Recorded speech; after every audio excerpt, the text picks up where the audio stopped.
Welcome back to another episode of Draft League History, the series where we look back on a Pokemon's history in the Draft League metagame and evaluate its roles and niches. Today we'll be looking at Swampert, the water starter of the Hoenn region. Last week we covered a pretty cool starter in Infernape, but this week we get the absolute privilege of looking at the objective best starter of all time. I won't accept another answer. No matter what you do, do not tell me I'm wrong in the comments and tell me a different starter is better.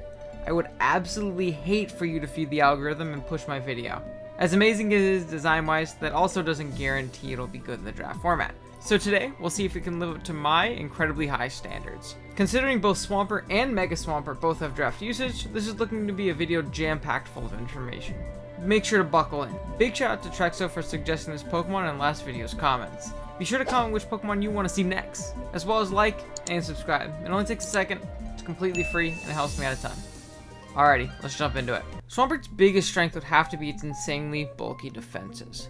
With a spread of 100, 90, and 90, Swampert is incredibly tough to take down in a single hit. This is especially true when you factor in its golden typing of water and ground. Having a Pokemon not only keep the defensive utility of being a water type, but gain an immunity to electric type moves, especially Volt Switch, is incredibly valuable. It's also incredibly valuable for roll compression, and since you get your water type, your ground type, and an incredibly reliable stealth rocker all in one. As for MOVEPOOL, the moves Pert typically ran were pretty much what you would expect. It would throw out Scalds for burns, it had access to either Earth Power or Earthquake for ground stab, it could sneak on Ice Beam or Ice Punch for fat grasses trying to switch in and threaten it out, or even dragons trying to sneak in or set up.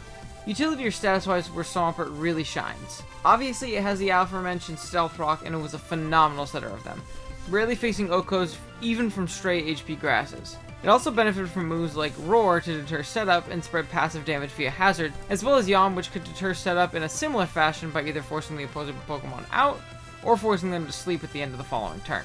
Moves like Roar and Yawn are really important for passive defensive pieces like Swampert, making them less likely to be exploited. Another very important tool of Swampert, or any bulky Pokemon really introduced before Galar, is Toxic, being a great means of spreading passive damage throughout the game.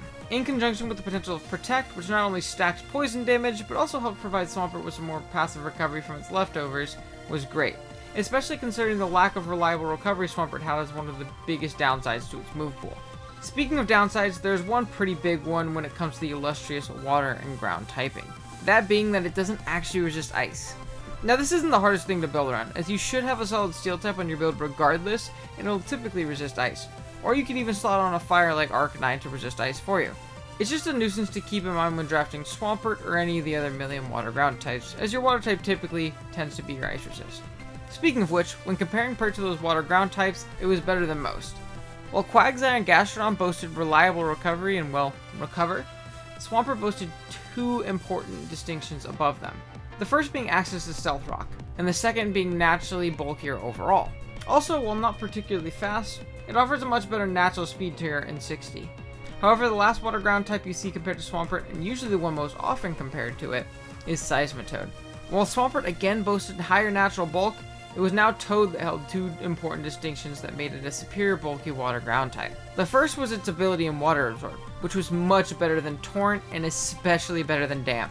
Gaining a water immunity and a Scald Absorber on top of the electric immunity was incredibly valuable for many teams. The second huge distinction was Seismitoad's access to Knockoff, allowing it to disrupt and remove opposing items, which is incredibly valuable in the draft format. Now this isn't to say Swampert was terrible compared to Seismitoad, it was just only slightly worse. Plus they both had their upsides and things that only they could do. For example, Toad couldn't roar or yawn like Swampert could. While regular Swampert was an annoying pivot and defensive rocker, Mega Swampert played almost completely differently.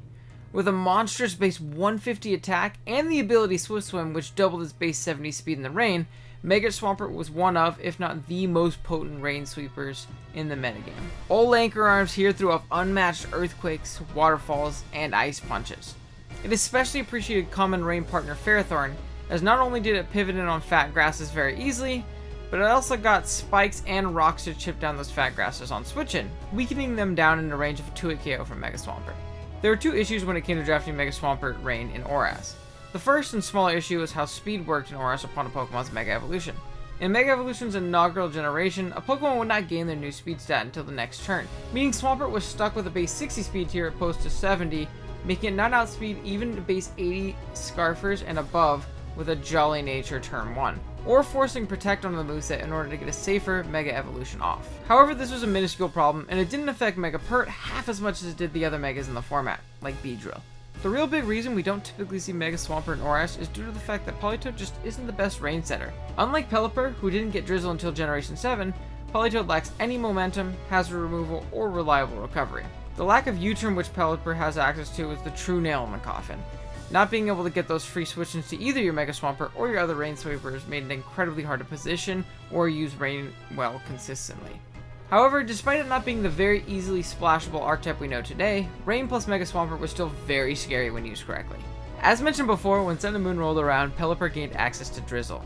This indirectly buffed Mega Swampert in a huge way. Not only did Pelipper grab incredibly important momentum into Mega Swampert with nice and slow U-turns, it also threatened grass types with stab 100% accurate Hurricanes. This made Rain a much more consistent playstyle, and teams with Pelipper, Mega Swampert, Ferrothorn or Klefki, or really any consistent solid spiker, another good Rain Sweeper like Kingdra and Ludicolo, and a top tier electric like Koko, Zeraora, or Thundy were incredibly tough to deal with, as they simply beat down and overwhelmed their checks over the course of the game. If you're more interested in how Rain functions in the USUM metagame, I've linked a video in the description by King Elfire that goes over it in great detail. You should definitely check it out. Regular Swampert played largely the same in Generation 7. It was still the very bulky, annoying rocker, status spreader, and obnoxious pivot that it was in ORAS. It served as a solid, soft check to newly introduced format King Tapu Koko, as well as the speedy Zeraora, though it had to be careful around the potential of Grass Knot from them both. One thing it did not appreciate was the addition of Z moves, as did many other bulky pivots like Swampert. This allowed Pokemon to blow past their checks with greater ease than was possible in the past, which Pert obviously didn't appreciate. While Generation 7 saw a big buff to Mega Swampert, regular Pert saw the biggest improvement in the Galar region. In the new generation, it gained access to the move Flip Turn, which was essentially a water-type U-turn. This was huge for Swampert. Now it didn't only pivot in and potentially suck up its team's momentum, it could also Flip Turn out and facilitate free switch-ins for its more offensive teammates to punch a hole. This move alone was able to put it in a closer conversation with Seismitoad for the best water ground type. It also gained access to Liquidation, which not only is stronger than Waterfall, but also has a chance to lower the defense of them on its hitting, as well as Bulk Up, which is a buff to Curse, another niche set Swampert could run at times. Not to mention the removal of Hidden Power just meant Swampert didn't have to fear stray grass moves around every corner. Mega Swampert still did Mega Swampert things. Click, buttons. The addition of Flip Turn was great for it as well, allowing it to chip down its own checks in conjunction with hazards and Flip Turn chip, often boosted by the rain. Bulk Up could also give it the opportunity to set up and sweep in some matchups. Unfortunately, this was all in the National Dex Showdown format, as Mega Evolution was never added to Sword and Shield. Regardless, Mega Swampert was a terrifying threat in any format it played in. Overall, Swampert was great in Draft, Mega or not. Regular Swampert served as a great rocker, stat spreader, and bulky pivot that annoyed almost any build immensely. Mega Swampert was a phenomenal wall breaker and potential endgame cleaner on rain teams, as its huge rain boosted attacks in conjunction with outpacing everything with Swift Swim was incredibly hard to deal with over the course of the game. Thank you guys so much for watching this week's episode of Draft League History.